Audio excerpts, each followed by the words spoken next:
can in general not find the lowest energy state, can just find some metastable state. But by giving it this extra help, it can go from this metastable state to the optimum state, to the actual lowest energy state, and that corresponds to optimum decoding. Okay, so these are spatially coupled codes. Just using the right structure, a little bit help at the boundary. That's the nucleation idea. And so then if we have this proper structure, this nucleation will spread along the whole code, and the whole thing will it's the equivalent of the crystallization process.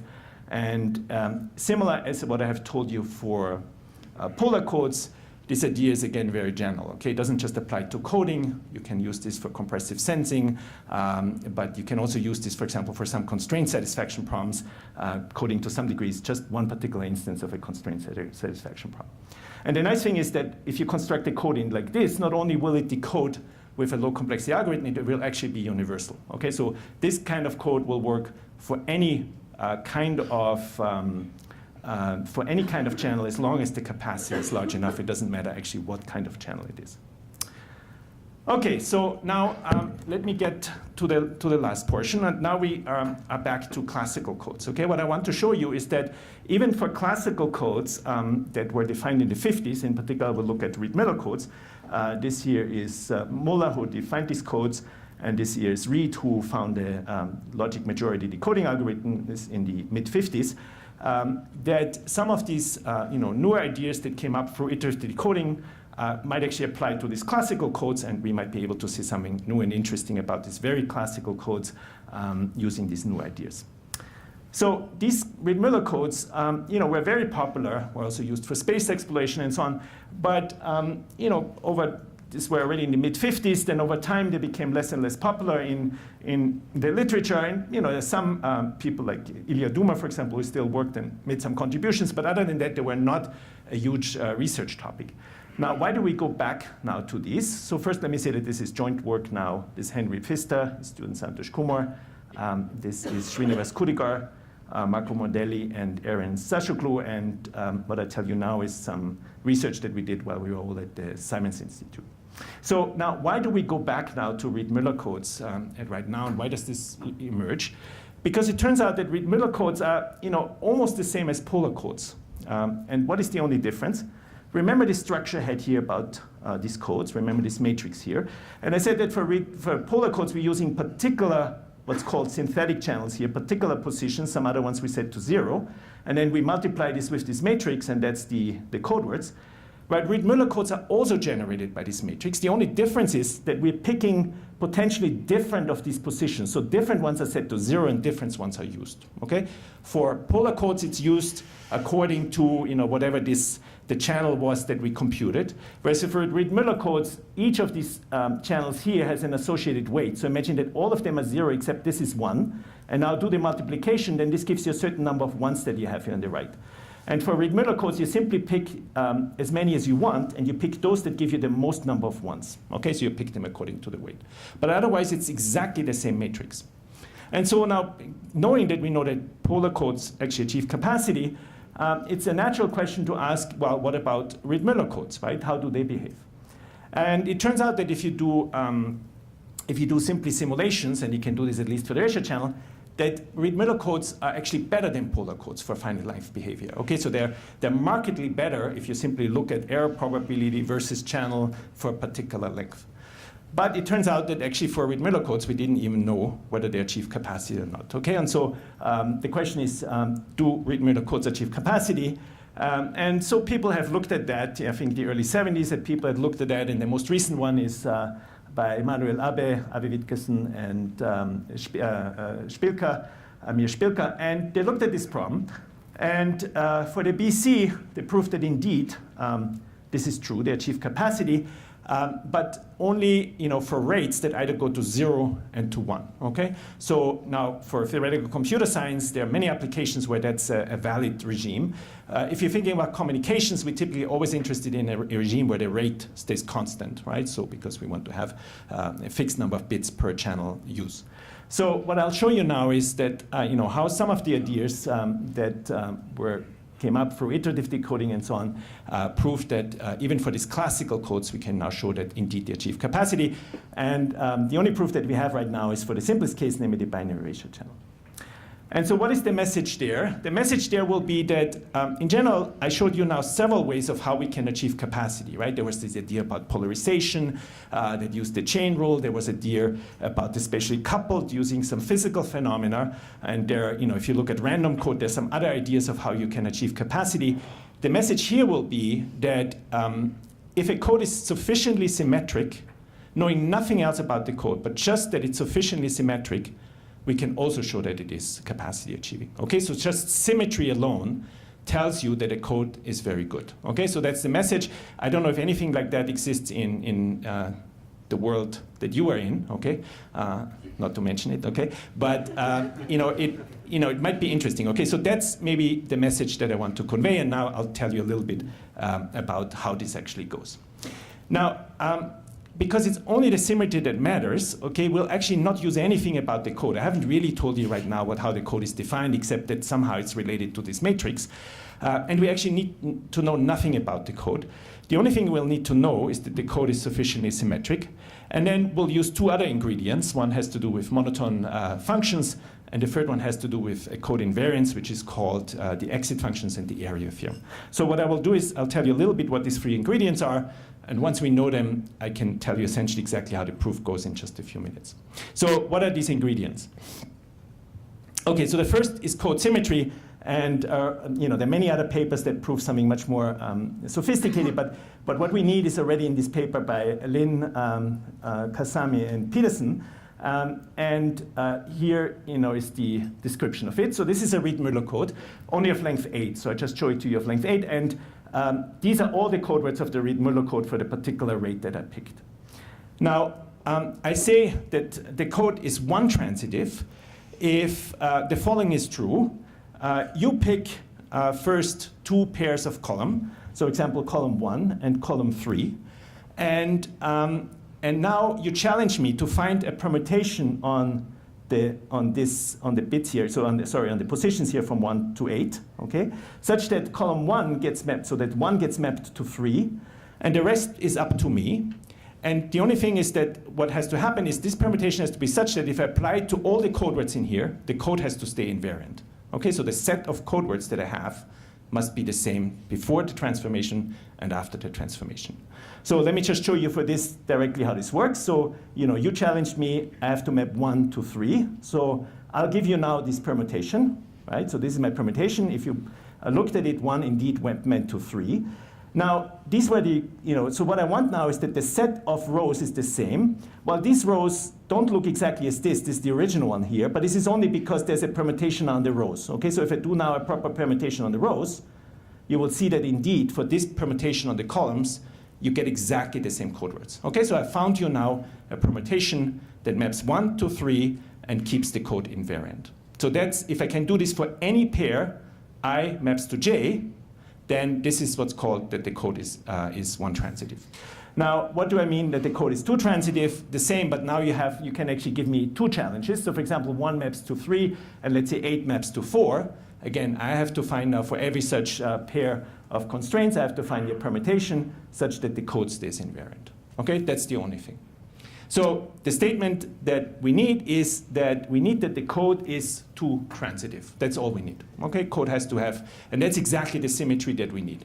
And the claim is that if a code is sufficiently symmetric in this sense, then it actually achieves capacity. Nothing else is needed. Okay, so let's see how this goes. We need two more ingredients. The first one is a very hot topic for the longest time in theoretical computer science, a very nice method that has been used for many instances, like, for example, proof thresholds for constraint satisfaction problems and many other ones. And it goes as follows. Take a monotone set, okay? Take a subset of the Hamming cube, so 0, 1 to the n, and let me take this set to be omega. Then we call the set monotone if the natural thing is true. Namely, if an element in small omega is in the set, then all the elements that you can get by flipping zeros into 1, so making it higher weight, okay, must also be in there. Okay, so think of, for example, in the if this was a two-dimensional plane, right, then I guess sometimes it's called an upper set or something, simply something that looks like upper triangular, right? If you have a point in here, then anything that's larger in terms of this ordering must also be in there. Okay, so and larger here means that you take an element and you can flip a 0 into a 1, but you can never flip a 1 into a 0, right? That's the operation. Okay, so that's a very natural object.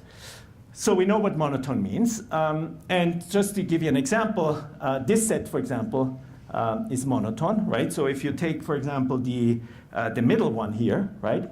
And this is in here. If you flip that 0 to a 1, then that's already in here. Okay, so that set is closed under this operation. But if I took out, for example, this bottom here, then that set would no longer be monotone, right? Good. Now, we also need that this set has a symmetry. But that's easy because symmetry we already explained. Symmetry simply means that if I take this set, it must be one transitive, okay, in exactly the sense that I described to you beforehand. So I take these elements here, I'm not, take these elements here, and again, you must be able to map any column to any other column, okay, so that you find a permutation that keeps the set invariant, right? That's what symmetry means here, and we need it because we don't want any column, any position to play any particular role. We want them to all to be the same in this sense. Okay, so we know what it means to be monotone. We know what it means to symmetric. Now, this is an example of something that before it was symmetric, and that's an example where it's not symmetric. How can you see that that set is not symmetric? If you look at for example, at the first column here, that has two ones and 1 0, right? There's a 0 and 2 ones, versus the second column has 3 ones, right? So clearly, you cannot map the first column into the second column and hope that things stay invariant.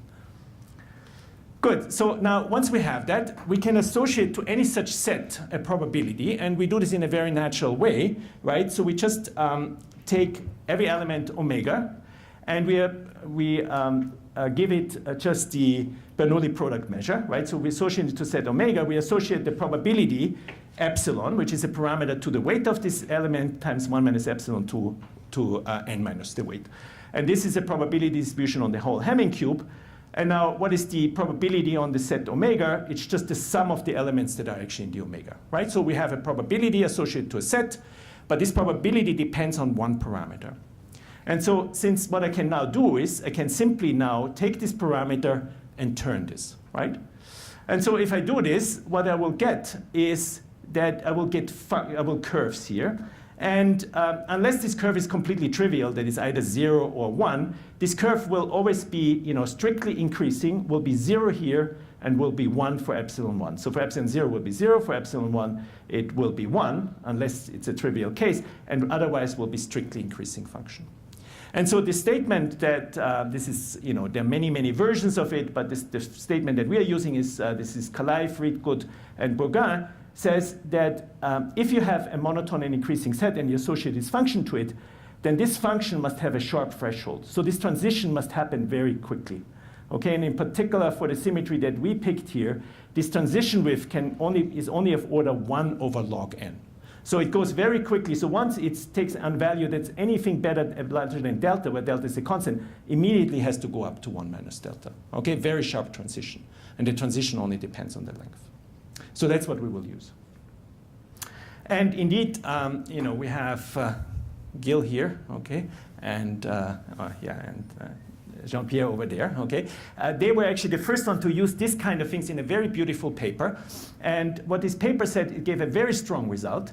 And the result said the following, either transmission BC and BC, and later on had also other channels, but take any code, any block code, then what happens is that for any block code, if you're looking at the map decoding, so this is the error probability on the map decoding, this is the parameter here, let's think of the BC, the erasure probability, then very quickly the error probability must go from 0 to 1. So every code has a sharp threshold, and the sharpness only depends, or the width of the thing is 1 over the square root of the Hamming distance that the code has. Okay, so it related it to the distance that the code is. So any code that has now, any sequence of code that has distance that goes to infinity will have a threshold that is sharp. Will go essentially instantaneously from 0 error probability to be completely useless.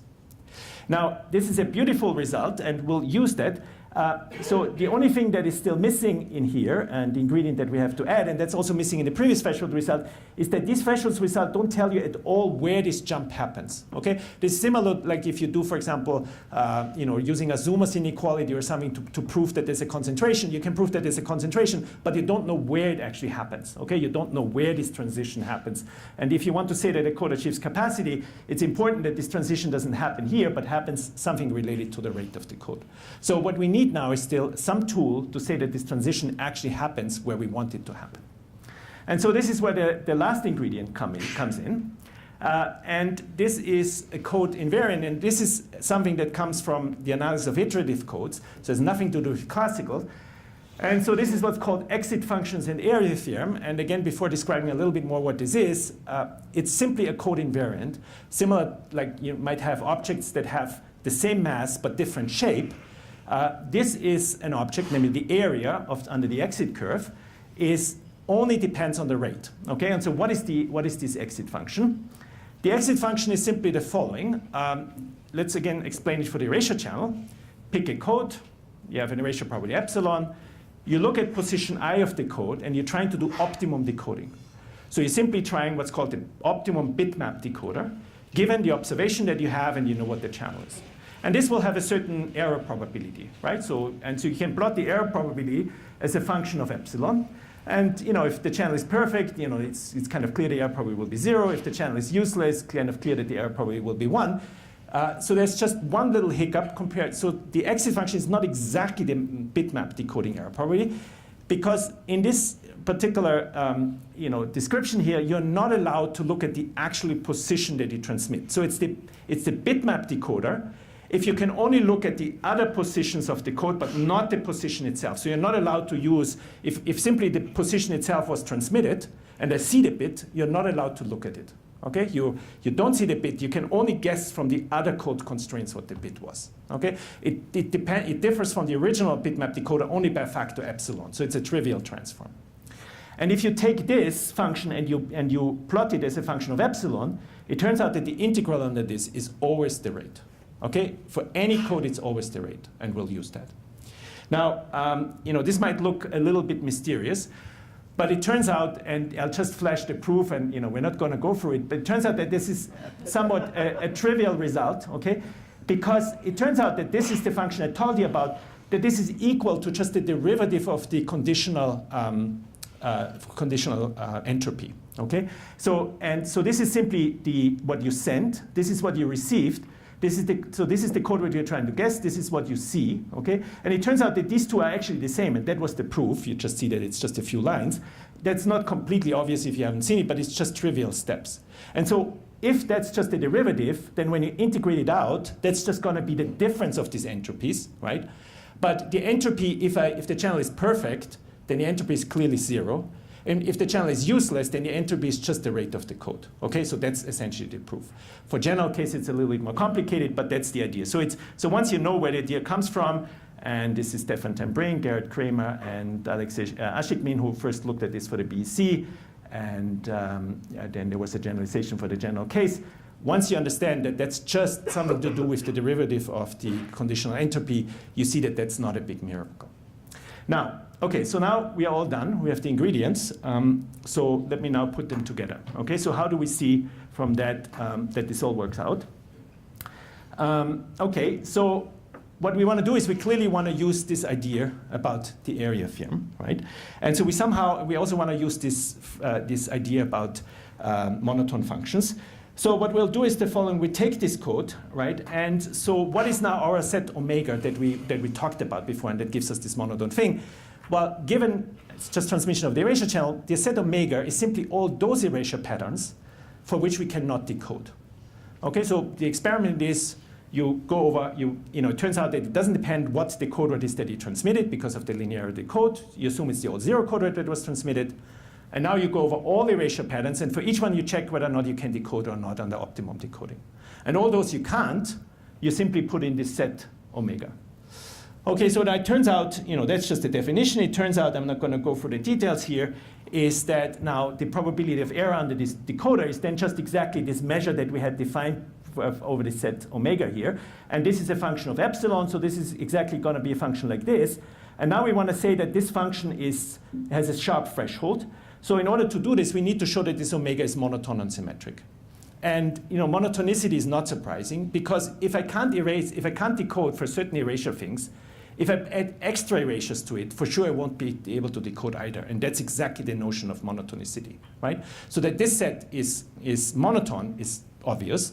That the set is symmetric follows simply because we assumed that the code was symmetric. Okay, so let me just skip this in thing of time, the proof, but this is essentially the whole proof. So you see it's not very complicated. Symmetry follows from the code symmetry. Monotonicity is simply a property of the channel itself. Okay, so we have it now, symmetric and monotone. So now we can use this result by Friedgut and Kalai, and we see that this transition must happen fast, namely, as with a transition width which is 1 over log n, and in particular, if the code length becomes large, this must go to a step function, right? So if n becomes larger, this must go to a step function. But now we know that this is not just any function, right? We know that this is the exit function, and this exit function has the area property. So since it has the area property, we know that this rectangle on the right must have area r, right?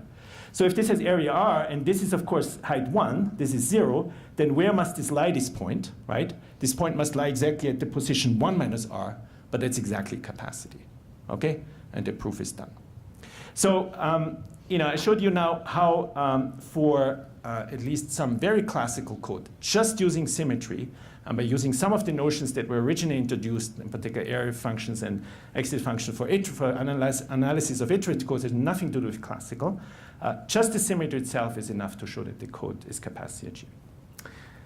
Okay, so just maybe something. If you paid attention very to a detail, you'll see that this is just proves that the bit error probably goes to 0. A little bit more is needed to show that the block error probably goes to 0.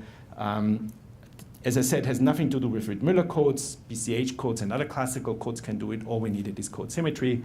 Right now we still don't know actually the proof for the general case, so that's a challenge. We think exactly the same thing should hold, but mathematically it's more complicated. Let me summarize. What have I tried to do here? I tried to convey to you 3 ideas.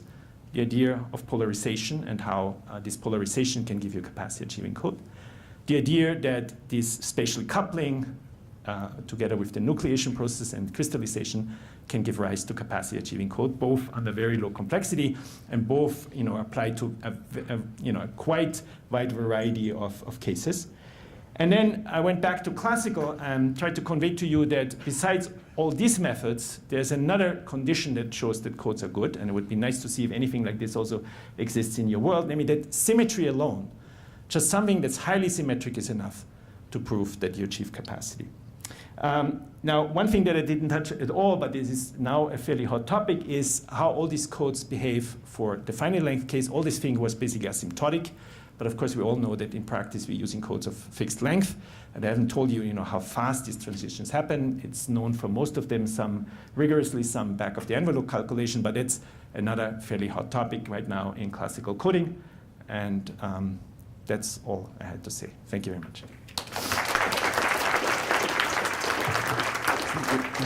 Thank you. So we have some time for some short questions.